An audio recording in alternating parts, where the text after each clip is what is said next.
जय हिंद साथियों। कैसे हैं आप लोग? उम्मीद करता हूं ठीक होंगे। एसएससी एमटीएस एसएससी जीडी या किसी भी कॉम्पिटेटिव एग्जाम की तैयारी बहुत ही अच्छे तरीके से, बहुत ही शानदार तरीके से चल रही होगी आपकी।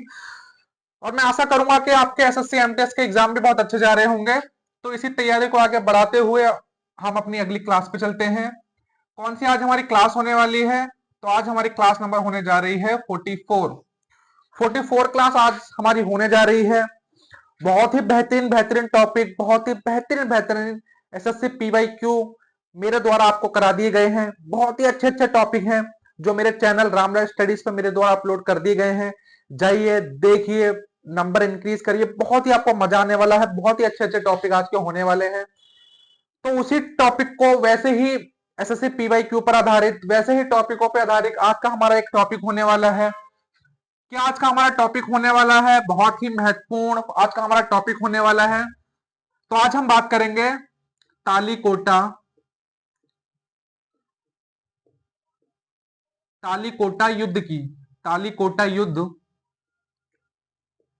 तालीकोटा युद्ध या जिसे या जिसे या जिसे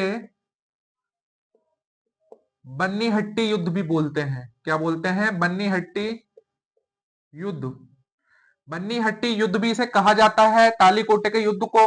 तो क्या यह युद्ध है? क्यों हम इसके बारे में पढ़ रहे हैं? किन दो राज्यों के मध्य में यह युद्ध हुआ? इसकी फुल इंफॉर्मेशन आज की हमारी वीडियो में होने वाली है। तो भाई देखिए, पहले मैंने आपको बहमनी राजवंश पढ़ाया, ठीक है। फिर मैंने आपको विजयनगर राजवंश पढ़ाया। मैंने ये भी कहा था कि बहमनी राजवंश के बगैर विजयनगर राजवंश अधूरा है और विजयनगर राजवंश के बगैर बहमनी राजवंश अधूरा है, ठीक। मैंने आपको ये भी बताया कि इन दोनों के बीच में एक युद्ध हुआ था, बहुत ही फेमस। वैसे तो बहुत ही इनके बीच में हुए, कई वंश आए कई वंश गए, हर वंश में वही परंपरागत युद्ध चलते रहे। तो एक बहुत ही फेमस इनमें जो युद्ध हुआ था वो था तालीकोटा का युद्ध। क्यों ये युद्ध हुआ? देखो, मैंने आपको बताया था बहमनी राजवंश में कि बहमनी राजवंश का पतन बहुत जल्दी हो गया था, सही है। जो 5 मुस्लिम राज्यों में वो टूट गया था, पर विजयनगर राजवंश का पतन नहीं हो रहा था, सही है। तो कैसे विजयनगर राजवंश का पतन हुआ, क्या क्या साजिशें हुई, क्या क्या राज्य मिले, कैसे उनका पतन हुआ, तो इसकी आज हम बात करने वाले हैं। उसी युद्ध को नाम दिया गया तालीकोटा का युद्ध। तो सबसे पहले मैं बात करता हूं कि ये जो तालीकोटा का युद्ध था, ये किस समय हुआ था। अगर मैं समय की बात करूं तो जो तालीकोटा का युद्ध था वो 1565 में हुआ था। कब? 1565 में जो है तालीकोटा का युद्ध हुआ था। देखिए, ये तालीकोटा युद्ध एक ऐसा युद्ध है जिसका समय बहुत पूछा जाता है। क्या पूछा जाता है कि तालीकोटा युद्ध, जिसे हम बन्नी हट्टी का युद्ध भी बोलते हैं, ये किस समय हुआ था? तो ये हुआ था 1565 में। ये आप याद कर लीजिए, 1565 में कौन सा युद्ध हुआ था? तो 1565 में तालीकोटा का युद्ध हुआ था। किस नदी के तट पर यह युद्ध हुआ था? अगर मैं नदी के तट की बात करूं, किस नदी के किनारे? तो यह हुआ था भैया कृष्णा नदी के किनारे। किस नदी के किनारे? कृष्णा नदी। तो भैया ये कृष्णा नदी के तट पर यह युद्ध हुआ। किस नदी के तट पर? कृष्णा नदी के तट पर यह युद्ध हुआ। कृष्णा नदी जो कहां से निकलती है? जो महाराष्ट्र के महाबलेश्वर पर्वत से निकलती है। कहां से निकलती है? महाराष्ट्र के महाबलेश्वर पर्वत से ये कृष्णा नदी निकलती है। तो थोड़ी इंफॉर्मेशन मैंने आपको दे दी कृष्णा नदी के बारे में। और कृष्णा नदी के तट पर ही तालीकोटा का युद्ध हुआ था जो 1565 में हुआ था। इतनी बात क्लियर? तो भैया देखिए, हर एक चीज, हर एक पॉइंट बहुत इंपॉर्टेंट होने वाला है, तो ध्यान से पढ़िएगा। किसके बीच या किसके मध्य ये युद्ध हुआ? अगर मैं बीच की बात करूं, किस किसके बीच ये युद्ध हुआ, तो भैया एक तो था, एक तरफ था हमारा विजयनगर। क्या? विजयनगर, विजयनगर साम्राज्य, जिसका पतन होने पे ही नहीं आ रहा था भाई। तो लोगों ने कहा यार विजयनगर का पतन नहीं हो रहा है, इसका पतन करवाओ जल्दी। और दूसरी तरफ था भाई हमारा महासंघ। क्या? महासंघ।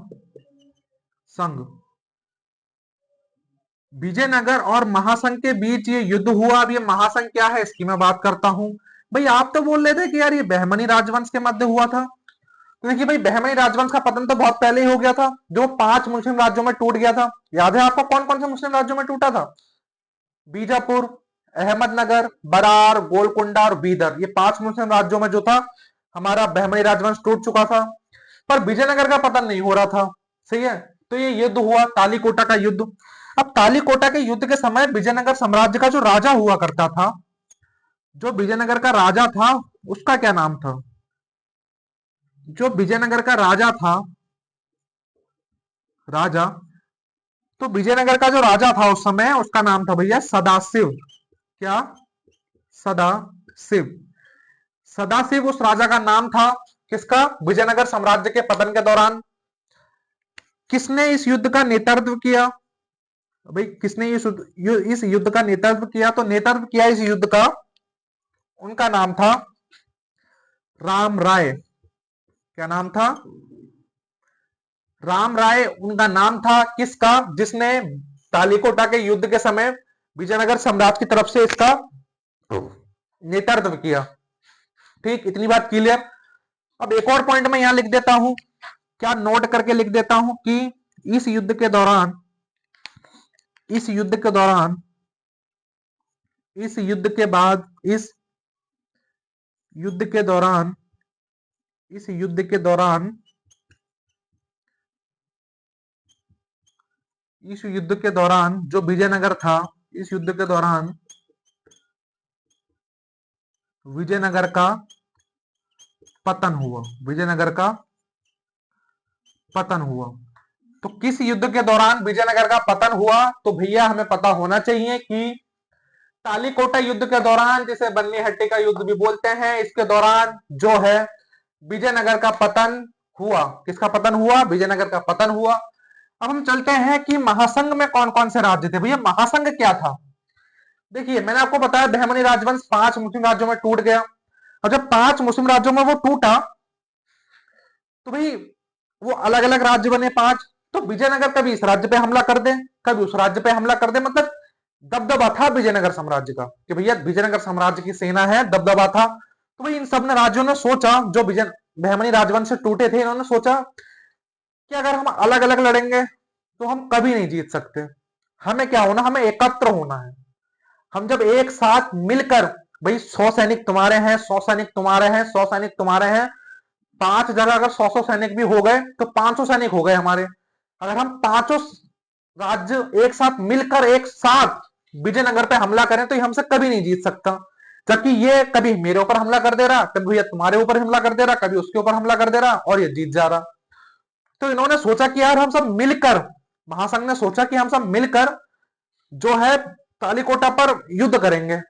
सही है। अब तब इसका नेतृत्व किसने किया? फिर किसका नेतृत्व? महासंघ का जो नेतृत्व किया, देखिए एक तो नेतृत्व करते ही है, तो जिसने इसका नेतृत्व किया उसका नाम था अली आदिल, अली आदिल शाह। क्या उसका नाम था? उसका नाम था अली आदिल शाह। तो अली आदिल शाह ने कहा भैया हम सब पूरे, हम पांचों राज्य को एक होना पड़ेगा। जब तक हम पांचों राज्य एक नहीं होंगे तब तक विजयनगर साम्राज्य जैसे साम्राज्य आते रहेंगे, हमें हराते रहेंगे, हमें मारते रहेंगे, हमसे धन छीनते रहेंगे। तो इसकी बात पे गौर किया गया कि यार बोल तो सही रहा है अली आदिल शाह कि भैया हमें एक हो जाना चाहिए। तो कौन कौन से वो जो राज्य थे एक हुए, किसके पतन के लिए? विजयनगर साम्राज्य के पतन के लिए। तो जो पहला राज्य था जो खुलकर सामने आया, देखिए मैं ऊपर लिख रहा हूं, हाँ जो महासंघ है इसका नाम मैं ऊपर लिख रहा हूं। जो पहला राज्य है जो खुलकर सामने आया उसका नाम था भैया बीजापुर। क्या? बीजापुर। भैया बीजापुर ने कहा कि भाई मैं तैयार हूं। क्या कहा बीजापुर ने? बीजापुर ने कहा कि भैया मैं तो तैयार हूं युद्ध करने के लिए, ठीक है, मैं तैयार हूं युद्ध करने के लिए, तुम बस साथ मेरा दो। और कौन से राज्य आ रहे हैं? तो भाई विजयनगर ने कहा बहुत बढ़िया, तो भाई जब तुम आ रहे हो तो दूसरा राज्य भी खुलकर सामने आया, उसका नाम था अहमदनगर। क्या? अहमदनगर। तो भाई विजयनगर खुल के सामने आया, उसके बाद अहमदनगर खुल के सामने आ गया। फिर कौन सा खुलकर सामने आया राज्य? तो तीसरा राज्य जो सामने आया उसका नाम था भाई बीदर। कौन सा? बीदर। भाई 3 राज्य खुलकर सामने आ गए। अब मतभेद था गोलकुंडा और बरार में। क्या मतभेद था? कोई देखो राज्यों में छोटी छोटी लड़ाइयां होती रहती हैं ऐसी।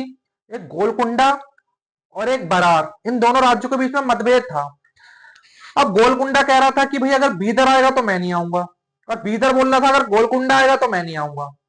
सही है, ये इनके बीच में मतभेद चल रहा था। तो अली आदिल शाह ने सोचा कि यार मैं अपने साथ रखूं किसे, बीदर को रखूं, वो बरार को रखूं, या गोलकुंडा को रखूं। तो इसने भी अपना राजनीतिक दिमाग लगाया, और राजनीतिक दिमाग लगा के क्या सोचा, राजनीतिक दिमाग लगा के इसने सोचा कि मैं यार गोलकुंडा को रखता हूं क्योंकि उसके पास सेना ज्यादा है। अब भाई इसे तो युद्ध लड़ने जाना था, इसे भाई पत्ते खेलने थोड़ी जाने थे, या इसे लूडो खेलने थोड़ी जाना था कि भैया किसी को भी साथ रख लिया। तो उस समय इसने दिमाग लगाया कि यार मैं गोलकुंडा को साथ रखता हूं, उसकी सेना भी ज्यादा है, मेरे जीतने के चांसेस भी ज्यादा हो जाएंगे। तो जो चौथा राज्य खुलकर सामने आया उसका क्या नाम था, उसका नाम था भाई गोलकुंडा। क्या उसका नाम था, उसका नाम था गोलकुंडा।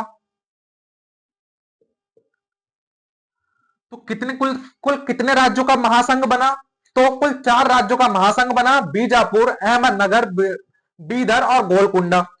अब प्रश्न क्या पूछा जाता है, देखिए वो आपको देगा कि तालीकोटा युद्ध के समय महासंघ में कितने राज्य शामिल थे, 4 राज्य शामिल थे। वो देगा कि कौन सा राज्य इनमें से शामिल नहीं था। वो पहला ऑप्शन बीजापुर, अहमदनगर, बीदर और बरार, 4 ऑप्शन दे देगा, आपको लगाना है बरार।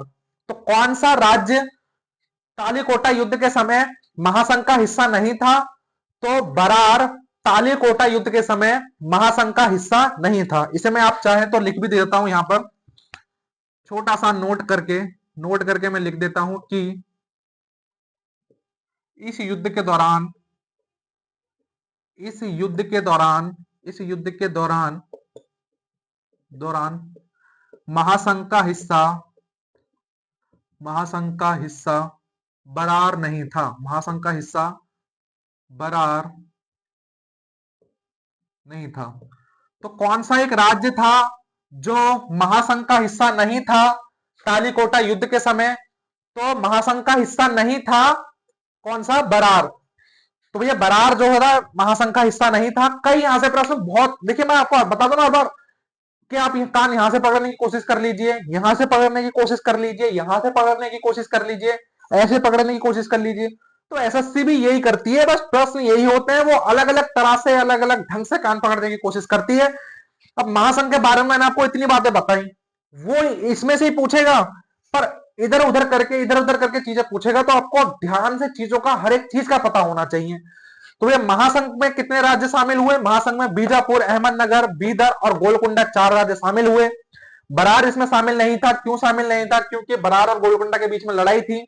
ठीक है, तालीकोटा का युद्ध किस समय हुआ, 1565 में तालीकोटा का युद्ध हुआ, कृष्णा नदी के किनारे युद्ध हुआ, विजयनगर साम्राज्य और महासंघ के बीच में ये युद्ध हुआ। तो भैया हर एक चीज, हर एक पॉइंट बहुत इंपॉर्टेंट है, तो इस क्लास को अच्छे से पढ़िएगा, ध्यान से पढ़िएगा, बहुत ही काम आपकी क्लास आने वाली है। किसी भी कॉम्पिटेटिव एग्जाम के लिए आप आज लिख लीजिए कि किसी भी कॉम्पिटेटिव एग्जाम के लिए ये क्लास आपकी बहुत ज्यादा यूजफुल रहने वाली है। तो इस क्लास को अच्छे से, ध्यान से, बहुत ही लगन से, बहुत ही मन से पढ़िएगा। मिलते हैं अगली वीडियो में एक अच्छे से, बेहतरीन से टॉपिक के साथ। तब तक के लिए जय हिंद, जय भारत।